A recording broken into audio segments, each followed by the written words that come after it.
نشہ خوری کا ایک بہت بڑا نقصان یہ ہے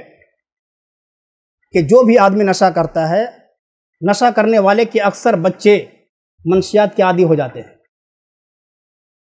اس لیے کہ بچہ وہی کرتا ہے جو اپنے گارجین کو کرتے ہوئے دیکھتا ہے، اپنے ماں باپ کو جو کرتے ہوئے بچہ دیکھتا ہے وہی اس کو دہرانے کی کوشش کرتا ہے۔ اگر ماں باپ کی سیرت اچھی ہوتی ہے، ماں باپ کے اخلاق اچھے ہوتے ہیں، ماں باپ کے اندر اگر اسلامی تہذیب ہوتی ہے، اسلامی ثقافت ہوتی ہے،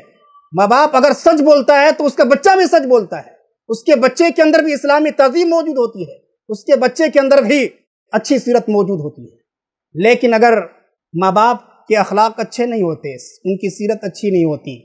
اور اگر وہ جھوٹ بولتا ہے تو بچہ بھی جھوٹ بولتا ہے۔ ماں باپ اگر شراب پیتے ہیں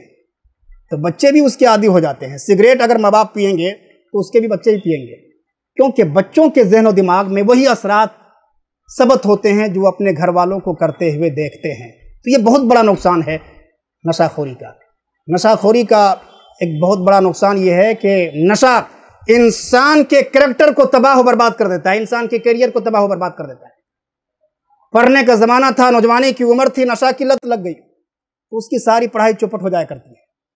اسی طرح سے نشہ کرنے والے بعض دفعہ جب ان کے جیب میں پیسے نہیں ہوتے، روپے نہیں ہوتے، تو بعض دفعہ وہ چوری بلکہ قتل تک کے واردات کو انجام دیتا ہے۔ اور اکثر لوگ جو حادثے کا شکار ہوتے ہیں، ایکسیڈنٹ کا شکار ہوتے ہیں، ان میں سے اکثر لوگ وہ لوگ ہوتے ہیں جو نشہ کے عادی ہوا کرتے ہیں، بھنگ پی کر کے ڈرائیونگ جو کرتے ہیں، اسی طرح سے شراب کی بوتلیں جو چڑھا کر کے ڈرائیونگ کرتے ہیں، وہ نہ صرف خود مرتے ہیں بلکہ دوسروں کو بھی اس کائنات سے رخصت کرتے ہیں اور ان کو موت کے گھاٹ اتارتے ہیں۔ یہ نشہ عداوتیں پیدا کرتا ہے، اس دنیا کے اندر لوگوں کے درمیان دشمنیاں پیدا کرتا ہے، لوگوں کو رب العالمین کے ذکر سے غافل کر دیتا ہے۔